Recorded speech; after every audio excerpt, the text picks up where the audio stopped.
Là, je vais vous surprendre.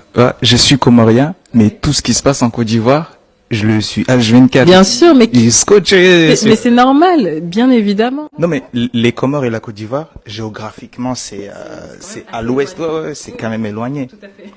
Mais rien que déjà quand j'étais aux Comores, je suivais toujours tout ce qui se passe et tout ça. Et là actuellement, oui, oui, non, pas que la musique, même le foot et la culture en soi, tout ce qui se passe. Je trouve que en fait la Côte d'Ivoire dégage une énergie qui est captivante, qui attire et qui est créatif aussi. Quelque chose qu'on voit pas forcément dans les autres pays francophones. C'est toi qui le dis. Non, non, non, c'est pour dire que Moi, je ne vais pas. c'est pour dire que je classe la Côte d'Ivoire premier pays en termes d'énergie et de culture. Je trouve. Alors, franchement, je suis. De plus, avec ce que fait Imra, de là où il passe, de tout ce qui se fait, et de tous les acteurs ivoiriens, je trouve que Écoute, je suis ravie. Les amis, je pense que la Côte d'Ivoire est dotée d'une forte spiritualité positive qui fait en sorte que tous les étrangers, quand ils partent là-bas, ils se sentent tellement bien au point où ils se permettent de faire des témoignages ou même, parmi eux, certains veulent rester ou encore vivre là-bas.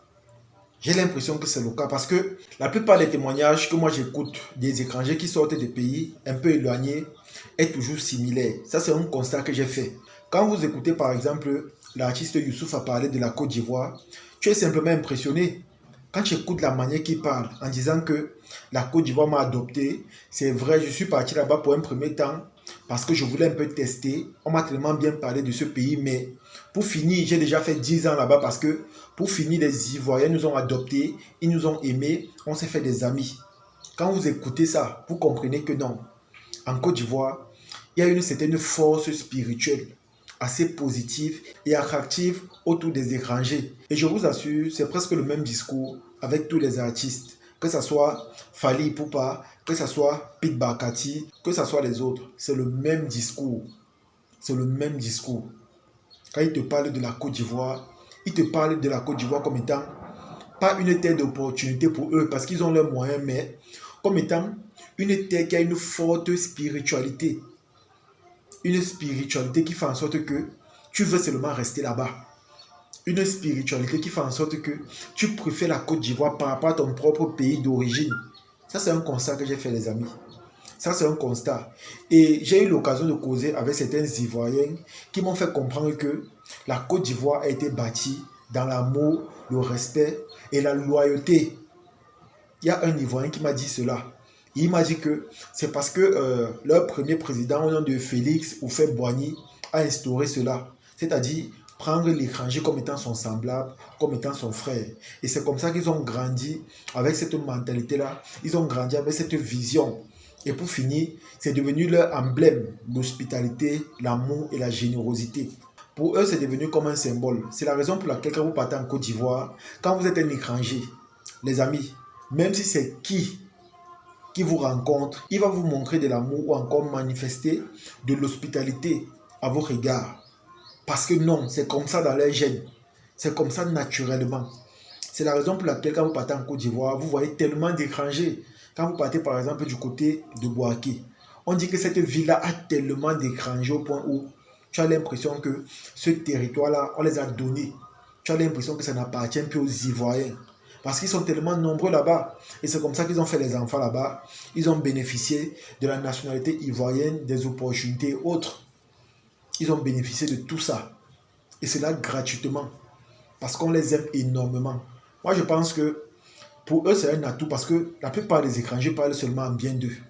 La plupart des étrangers qui partent en Côte d'Ivoire parlent seulement en bien. Et moi, je pense que c'est beaucoup en termes d'atouts. Vous allez voir que des témoignages pareils donnent toujours l'occasion ou encore l'envie aux autres de venir.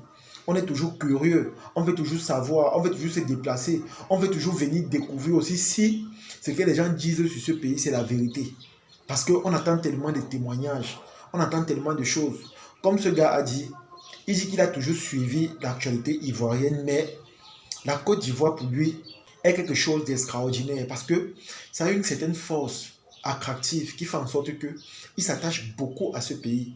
Mais moi, je pense que tout c'est dû non seulement à l'hospitalité, mais aussi à leur mentalité. Vous savez, quand vous partez quelque part où on est gentil avec vous, on est accueillant, où on est simple et serviable, forcément, que vous le vouliez ou pas, vous allez commencer à développer des sentiments pour la personne, vous allez commencer à développer des émotions. Surtout quand vous êtes un voyageur, surtout quand vous êtes quelqu'un qui a cette habitude-là de voyager constamment. Je vais prendre un exemple. Si vous partez par exemple au Togo, là-bas les gens ne sont pas hospitaliers. Ensuite vous partez au Mali, c'est la même chose. Mais après vous partez en Côte d'Ivoire, c'est totalement différent. Et c'est même au-delà de cela. Forcément, vous allez commencer à être gêné. Vous allez commencer à voir les choses différemment. Vous allez commencer à voir les choses bizarres. Ça va commencer à vous toucher intérieurement. Vous allez vous sentir, je ne sais pas, mais vous allez vous sentir touché.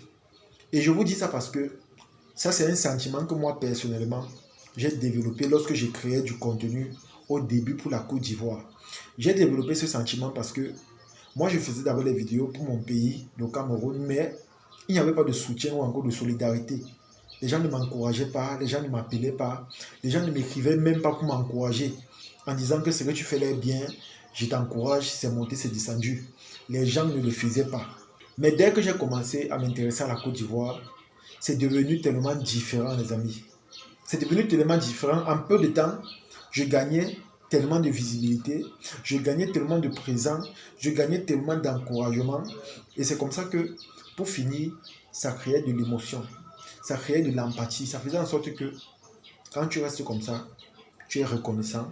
Quand tu restes comme ça, tu as simplement envie de vouloir promouvoir ce pays, parler d'eux. Parce que leur spiritualité est tellement forte. C'est tellement fort au point où, quand tu restes comme ça, tu as seulement envie de parler, même si tu n'as rien à dire. Tu as seulement envie de parler. Et ce qui est bien, c'est que le fait que tu veuilles parler est seulement sur le plan positif. C'est seulement sur le plan positif. Comme j'ai l'habitude de dire, moi personnellement, j'aime tomber sur ce genre de vidéos parce que quand les étrangers vont voir ça, ça va également les pousser à venir dans ce pays. Ça va également les pousser à vouloir découvrir, à vouloir savoir si réellement ce qu'on dit sur la Côte d'Ivoire, là, si c'est réellement ça. Ou encore, si c'est la fiction. Donc, ça leur donnera l'envie de découvrir, d'apprendre ou encore de venir séjourner là-bas. Et c'est ça qui est bien parce que ça attire les touristes. Ça attire les touristes. Et sans vous mentir, les amis, à chaque fois, les étrangers parlent toujours de la sorte, de la Côte d'Ivoire. Et à un moment donné, je me dis que c'est pas pour rien. Et quand je tombe sur ce genre de vidéos, je suis tellement content. Ça me prouve à quel point, voilà, je n'ai pas eu tort de m'intéresser à ce pays ou encore à m'intéresser à ce qu'ils font. Parce que moi, en tant que Camerounais, quand je parle de la Côte d'Ivoire, on me crée de tous les noms. Anti-patriote, lèche-botte, que manqueur de visibilité, que manqueur d'abonnés. On m'a déjà tout dit. Jusqu'à un moment donné, tu restes comme ça. Tu doutes même déjà sur ta façon de faire ou encore sur tes capacités. Parce que quand 1, 2, 3, 4, 5, 6, 7 personnes viennent te dire ça constamment, et cela de manière récurrente, à un moment donné, ça te pousse à te remettre en question. Mais à chaque fois que tu tombes sur la vidéo d'un étranger ou c'est lui qui parle comme ça, tu comprends qu'en fait, tu n'es pas dans le mauvais chemin. Tu comprends que voilà, tu es dans la vérité. Parce que ce que tu dis, c'est la même chose qu'une autre personne dit. Et ça te prouve que voilà, ce que tu fais n'est pas mauvais. Au contraire, tu es dans la droiture. Tu es dans ce qui est correct. Et si les autres ne veulent pas comprendre ça, c'est dommage. En tout cas, les amis, c'est ici que se termine cette vidéo. J'espère que vous avez aimé. J'espère que vous avez apprécié. Comme j'ai l'habitude de dire, quand tu écoutes des témoignages pareils, ça fait plaisir. Ça montre que voilà, ce que tu penses ou encore les idées ou les opinions que tu te fais sur la Côte d'Ivoire ne sont pas des opinions en vain. C'est la preuve que ce que toi tu penses, il y a d'autres également qui pensent la même chose. Il y a même d'autres qui ont la même vision que toi. Et ce n'est pas mauvais. Comme ce frère a dit, la Côte d'Ivoire est remplie de positivité, d'une spiritualité vraiment forte et assez attractive pour tout le monde. C'est la raison pour laquelle on se retrouve toujours en train de faire des beaux témoignages sur eux. On se retrouve toujours en train de bien parler d'eux. En tout cas, partagez la vidéo au maximum et on se dit à la prochaine. Ciao.